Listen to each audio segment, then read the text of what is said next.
a single battle, little known to most, determine the fate of continents for the next 600 years? While the great powers of Europe were preoccupied with their internal strife, in the east, on the dusty plains of Anatolia, the flames of a new empire were rising.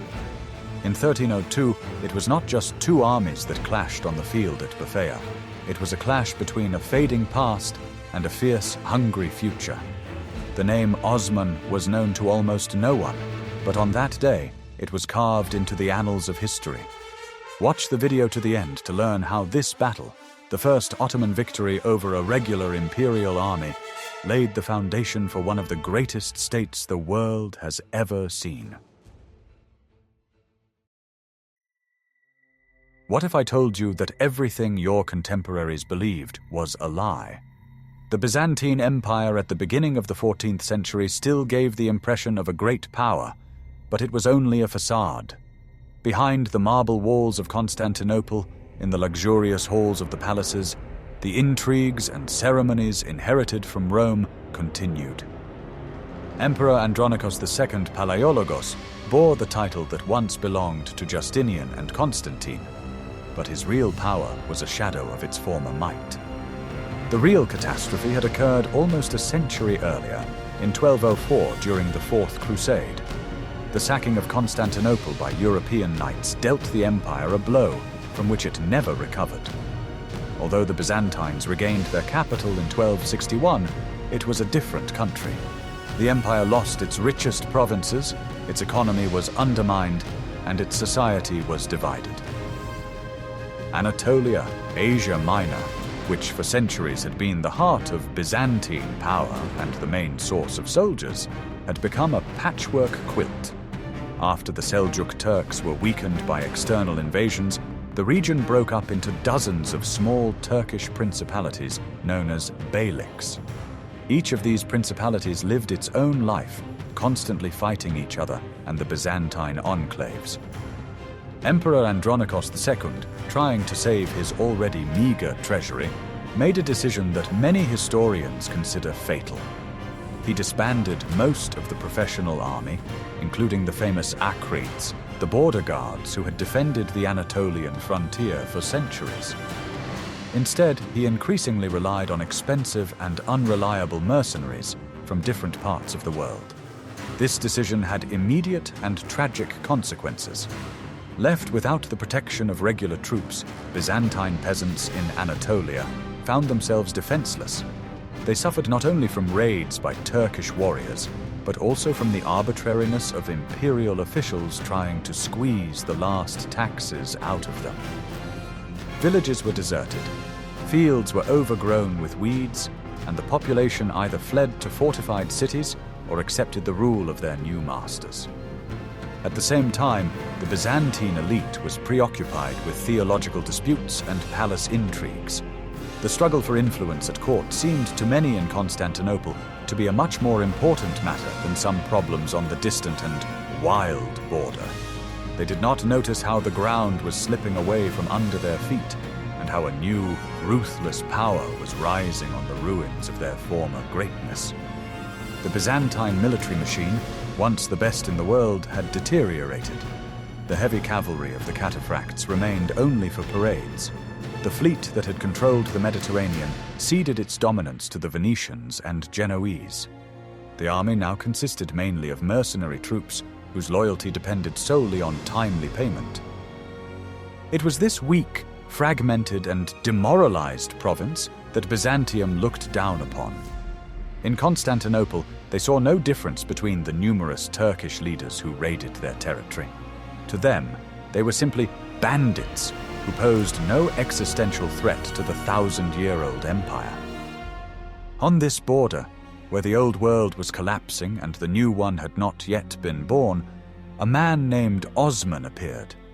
He was just like dozens of other leaders, but he had something the others did not: a strategic position, an iron will, and incredible luck. He saw the giant's weakness and was ready to strike. This blindness of the capital's elite was the main reason for the coming catastrophe. They were preparing for the wars of the past, for great battles with kings and emperors.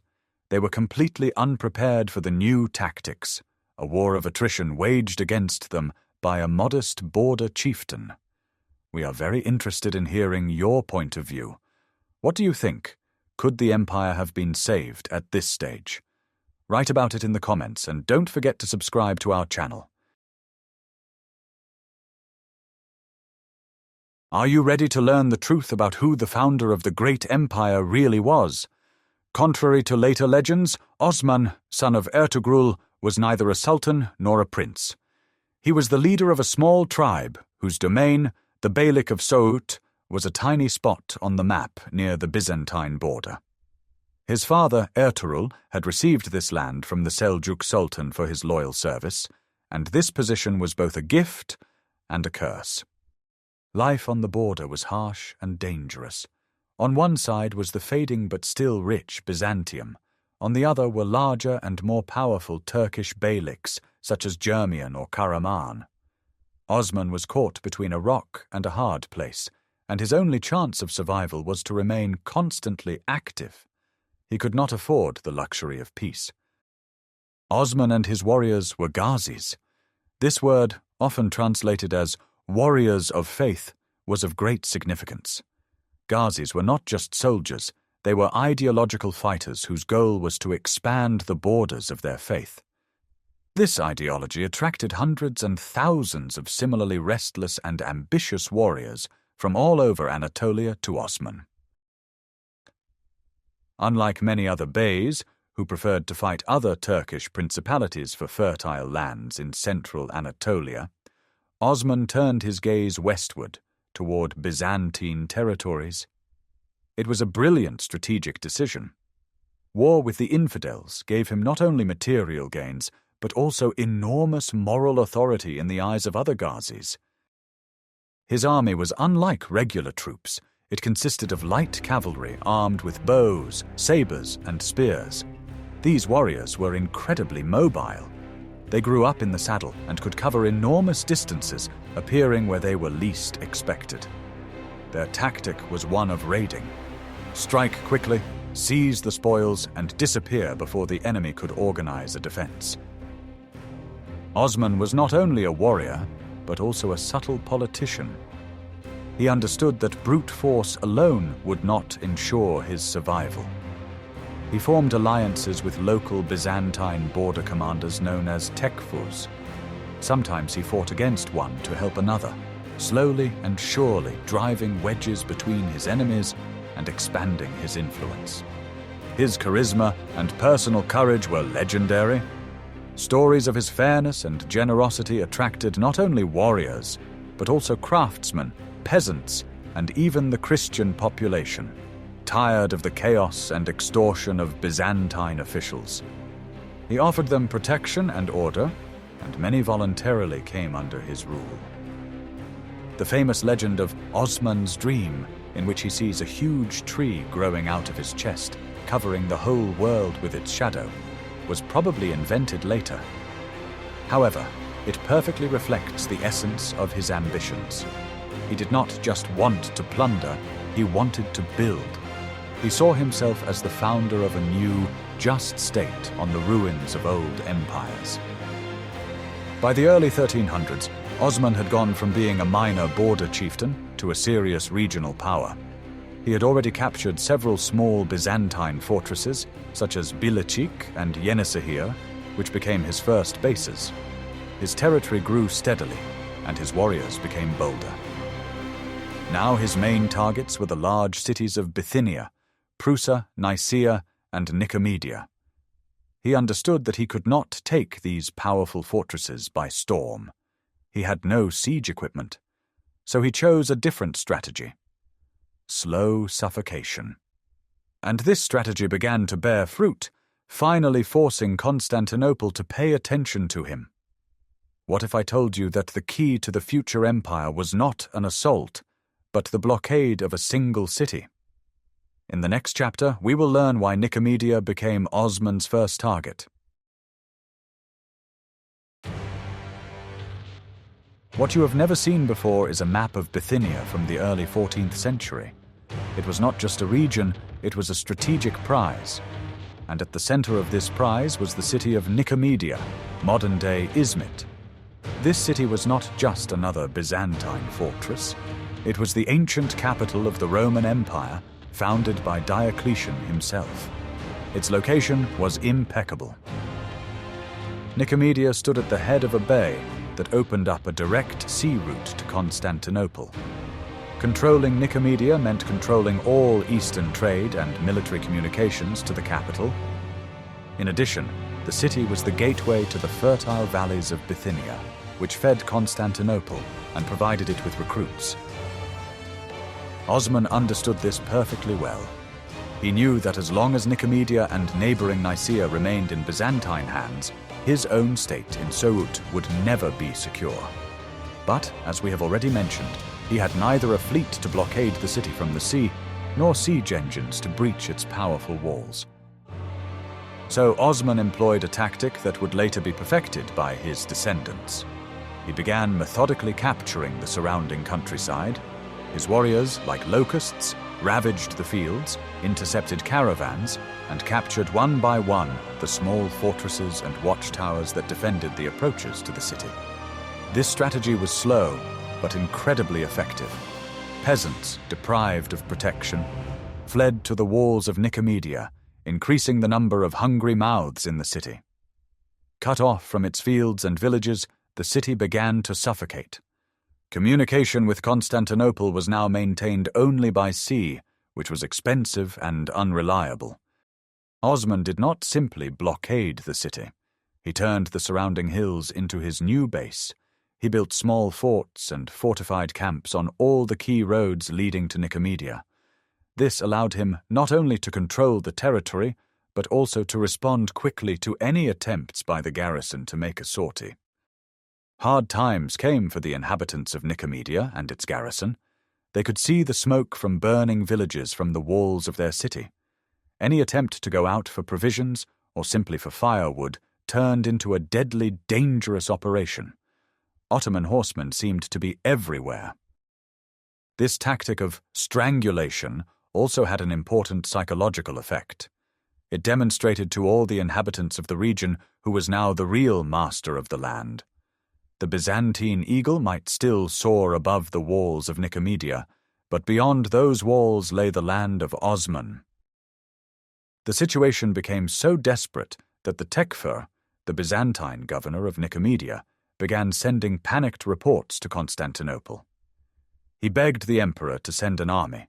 He explained that without outside help, the city was doomed. These were no longer just complaints about border raiders. They were cries for help from a besieged fortress. It was these desperate appeals from Nicomedia that forced Emperor Andronikos II to act. He could not afford to lose such an important city. The loss of Nicomedia would open the way for Osman straight to the Bosphorus, within striking distance of Constantinople itself. The emperor, with a heavy heart, began to assemble an army. He understood that this was a risky undertaking. Sending troops to Anatolia weakened his position in the Balkans, where he also had many enemies. But he had no choice. The blockade of Nicomedia became the point where the interests of a modest bay and a 1,000-year-old empire collided in a deadly clinch. If you like how we reveal little-known but decisive moments in history, please like this video.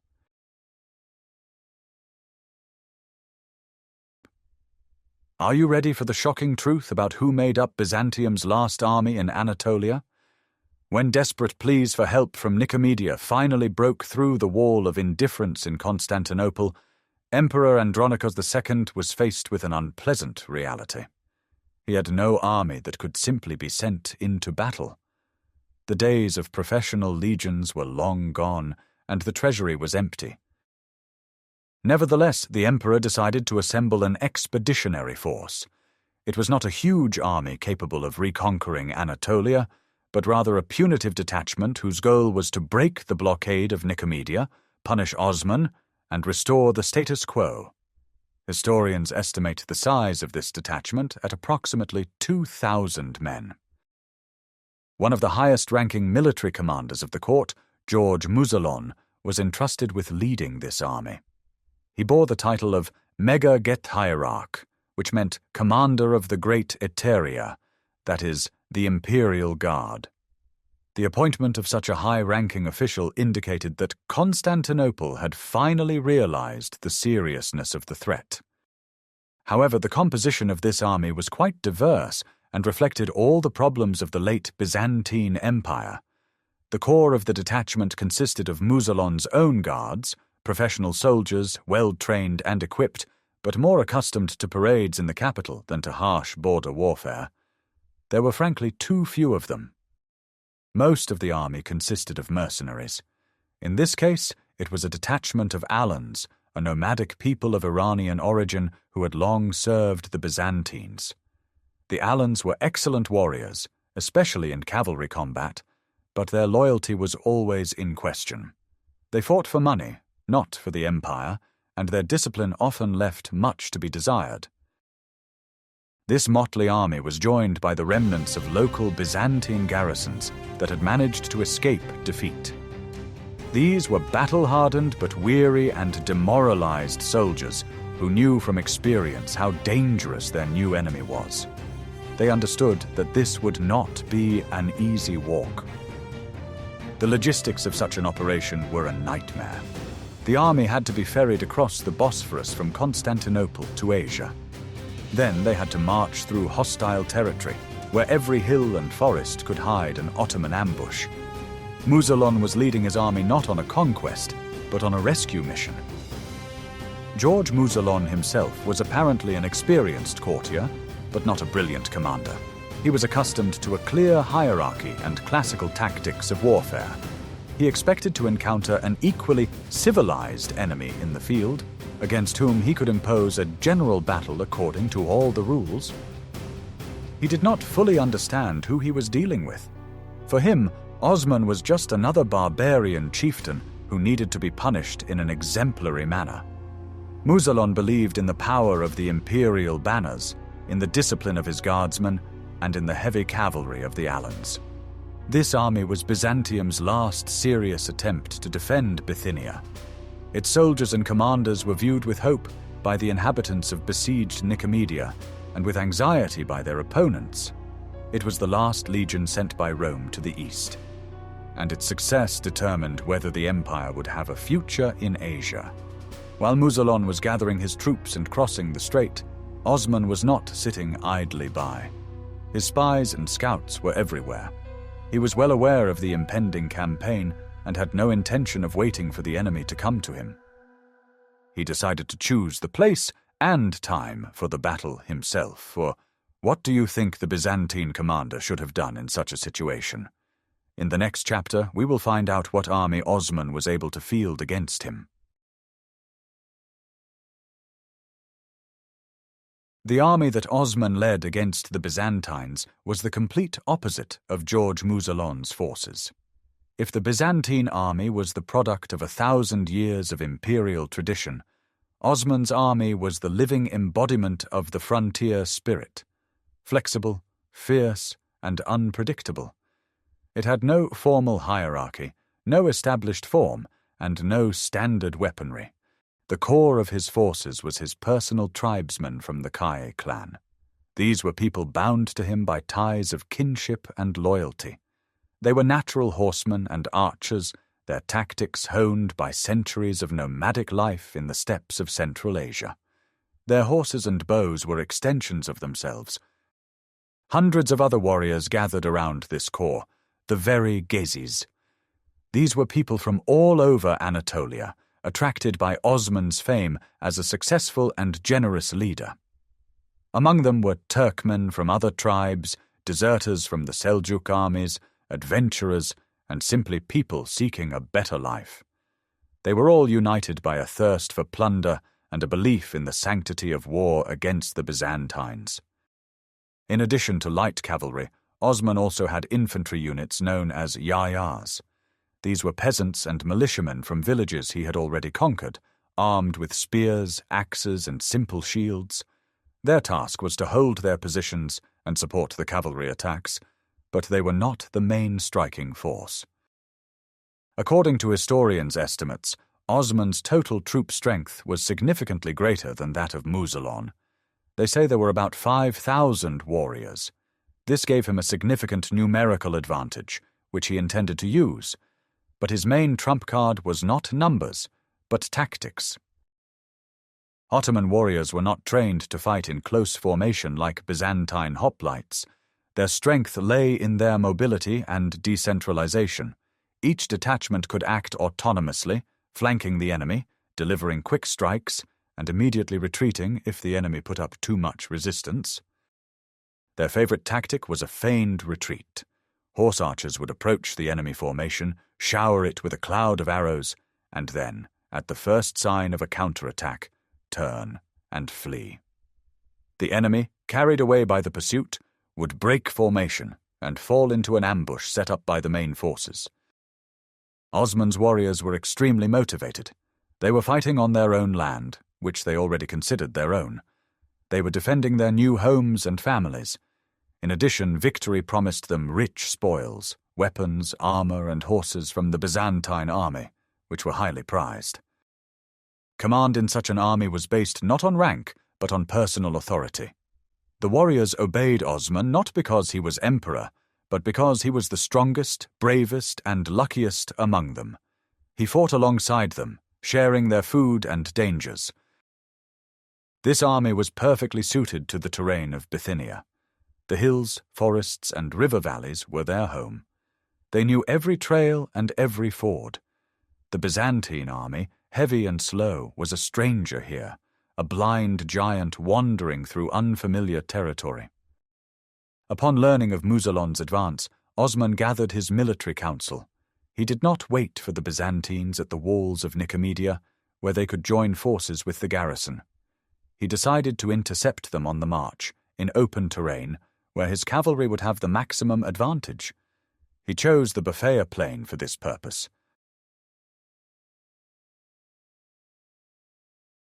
Guess what happened next? George Muzalon led his army to Nicomedia, expecting to meet resistance, but probably not expecting to encounter all of Osman's forces. The Byzantine commander arranged his troops according to classical military manuals. He placed his best infantry and guards in the center and hired Alan cavalry on the flanks. Osman, in turn, took advantage of the terrain. The Bapheus plain, also known as Koyun Hisar, Sheep Fortress, was open enough for his cavalry to maneuver, but also had hills and groves where reserves could be hidden. He did not line up his soldiers in a single line. The battle apparently began with an attack by Ottoman horse archers.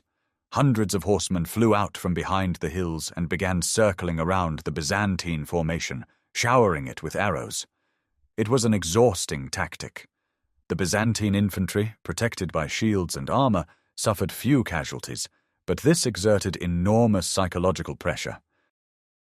Seeing this, Muzalon probably ordered his Alan cavalry to attack and disperse the annoying archers. The Alans, being steppe warriors themselves, rushed into the attack. This was the moment Osman had been waiting for. He did not take the head-on blow. His mounted archers, as planned, began a feigned retreat, drawing the Alan mercenaries after them. The Alans, eager for glory and booty, broke away from their infantry, disrupting the overall formation of the Byzantine army. They pursued the retreating Ottomans and fell into a trap.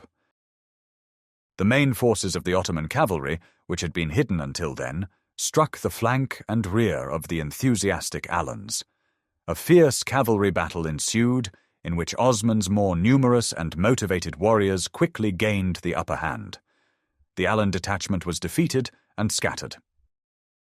Seeing that their cavalry had been defeated, the Byzantine infantry in the center faltered. They were left alone on the open plain, without protection from the flanks. At that moment, Osman threw all his forces into the attack.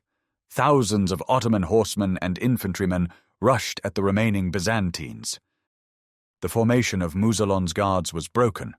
It was not a battle that began, but a massacre, which quickly turned into a panicked retreat. The Byzantine soldiers, throwing down their weapons and armor, tried to save themselves, fighting their way back to the coast, where their ships were waiting, or to the walls of nearby Nicomedia.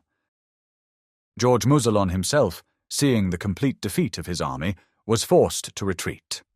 Together with the remnants of his guards, he fought his way through the Ottoman ranks and took refuge behind the walls of Nicomedia. He saved his life, but his army ceased to exist. The Bapheus plain was littered with abandoned Byzantine equipment. Osman won a complete and unconditional victory.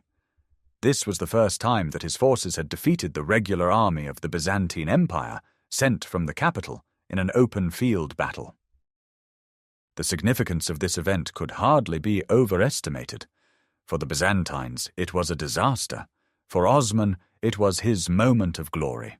He proved to everyone, friends and enemies alike, that he was no longer just a raider, but a force to be reckoned with. What do you think the reaction in Constantinople was to this news? In the next chapter, we will learn about the immediate consequences of this defeat.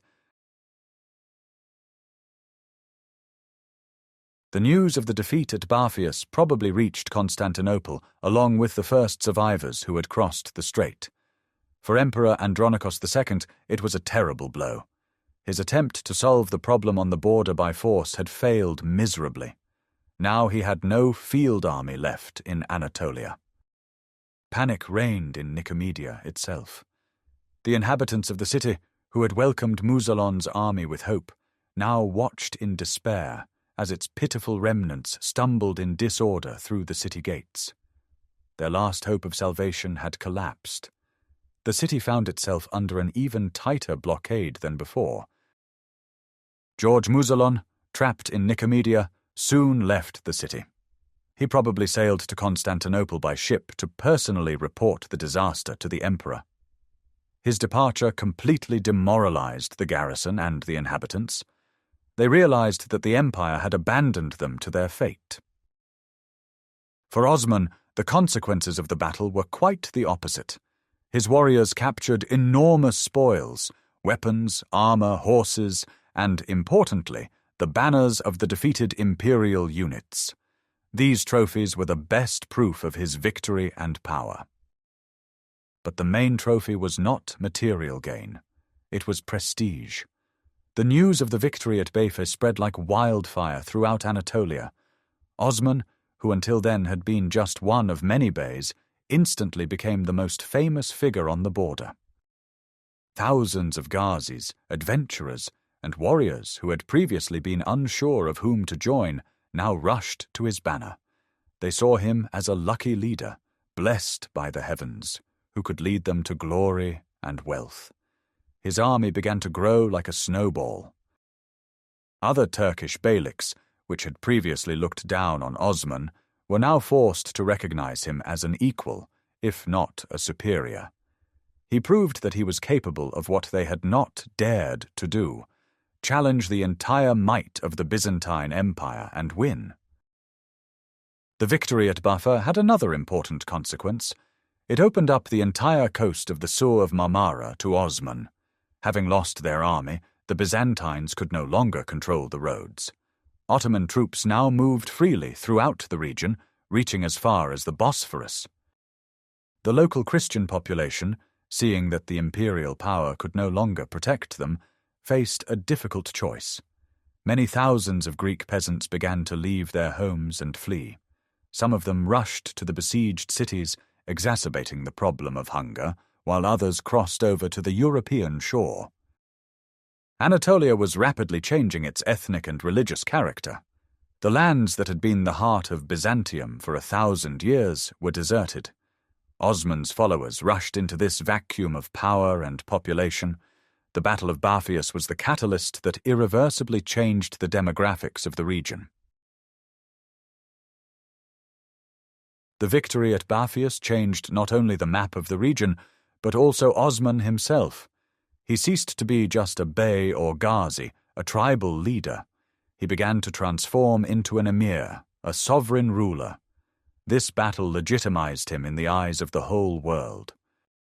Immediately after the victory, it was not only warriors who began to flock to Osman. Islamic scholars, theologians, lawyers, and administrators also sought his protection. These people fled from other regions, escaping chaos and looking for a strong patron who could provide stability. The influx of these educated people was no less important than the influx of warriors. They brought with them knowledge of state administration, Sharia law, and the Persian Islamic administrative tradition. It was they who began to lay the foundations for the future state apparatus of the Ottoman Empire. Osman, being a wise ruler, welcomed them with open arms. He understood that an empire could not be built with a sword alone. He needed judges to settle disputes, officials to collect taxes, and imams to strengthen the faith. His camp, which had been a military headquarters, began to transform into a capital city. It was during this period, according to historians, that Osman began to behave like a true monarch. He began to mint his own coins, which was the exclusive prerogative of sovereign rulers. He also introduced the practice of reading the khutbah, Friday sermon, on his own behalf. These two acts, coin minting and the khutbah, were a formal declaration of independence. Osman no longer recognized the authority of the Seljuk sultans or any other rulers over himself. He announced to the world that from now on his beylik was an independent state. The victory at Bapheus gave him the moral right to take this step. He was not just a usurper, he was a victorious ghazi, whom God himself had led to success. His authority became unquestionable. His will became law for his subjects. This transformation had a downside. As the state grew, Osman had to solve increasingly complex problems. He needed to integrate into his system not only the new ghazis, but also the local Christian population that remained in the conquered lands. He proved himself to be a pragmatic politician. Instead of expelling or forcibly converting Christians to his faith, he offered them zimma, protection in exchange for the payment of a special tax, the jizya. This allowed him to preserve the economic base of the region and ensure the loyalty of his new subjects. Thus, on the ruins of the Byzantine administration, Osman began to build his own. It was simpler, more flexible, and, at that time, more just than the corrupt system of Constantinople. People gravitated toward him because he offered order. The Battle of Bapheus became the crucible in which the tribal union of the ghazis began to be remolded into a centralized state. Osman managed to channel the destructive energy of border warfare into the creative channel of state building, and this was perhaps his greatest victory. Having defeated the Byzantine field army, Osman gained complete freedom of action in Bithynia. Now nothing prevented him from completing what he had begun, the complete isolation of the major cities. The ring of blockade around Nicomedia, Nicaea, and Prusa began to tighten with relentless force. The Byzantine Empire, shaken by defeat, was unable to organize a new rescue expedition. Emperor Andronikos II was forced to seek help from foreign mercenaries. He hired the famous Catalan Company, an army of Aragonese and Catalan veterans led by Roger de Flor. However, this step did more harm than good. The Catalans, arriving in Anatolia, inflicted several defeats on other Turkish beyliks, but never reached Osman. Soon they got out of control, quarreled with the emperor, and began to plunder the Byzantine territory itself, no worse than the Turks. While Constantinople was dealing with the Catalan problem, Osman methodically continued his work. He no longer wasted his energy on small raids. He began to build long-term fortifications and forts around the besieged cities. His goal was to completely cut off their communications. For Prusa, modern Bursa, a city at the foot of Mount Uludag, he built 2 forts that blocked the main roads. The city was completely isolated. This blockade of Prusa, which began after Bapheus, would last more than 20 years. The same fate befell Nicaea, modern-day Iznik, the ancient capital of Orthodox Christianity, where the first ecumenical council was held. The city, located on the shore of a lake, could still receive some supplies by water, but all land routes to it had been cut off. Nicomedia, for whose salvation Musalon's expedition was undertaken, also found itself in a hopeless situation. It was tightly blockaded by Osman's forces from land. The only connection to the world remained the sea, but the sea route could not feed a large city. This strategy of slow suffocation was brilliant. Osman did not lose his soldiers in bloody assaults on impregnable walls. He simply waited. He knew that time was on his side. Sooner or later, hunger would force the cities to surrender. While the cities slowly faded away in isolation, Osman and his warriors explored the surrounding countryside. They divided the captured lands among themselves, founded new villages, and built mosques and markets. The conquered territory was immediately integrated into the new state. This tactic had another effect. It deprived Byzantium of any hope of regaining these lands. Even if the emperor managed to assemble a new army, he would have to recapture not just fortresses, but an entire country populated by a new, hostile population. The Battle of Bapheus, therefore, was not just a victory in battle. It marked the beginning of the end of Byzantine Anatolia. It gave Osman a strategic initiative that he and his successors would never relinquish. The iron ring he began to forge that day would not be completed for another 150 years, but it would be on the walls of Constantinople. Looking back from the depths of centuries, we can say with confidence that the Battle of Bapheus was one of the most pivotal moments in world history. Although at the time it may have seemed to contemporaries to be just another border skirmish, its consequences were truly tectonic. First, it marked the birth of Ottoman statehood.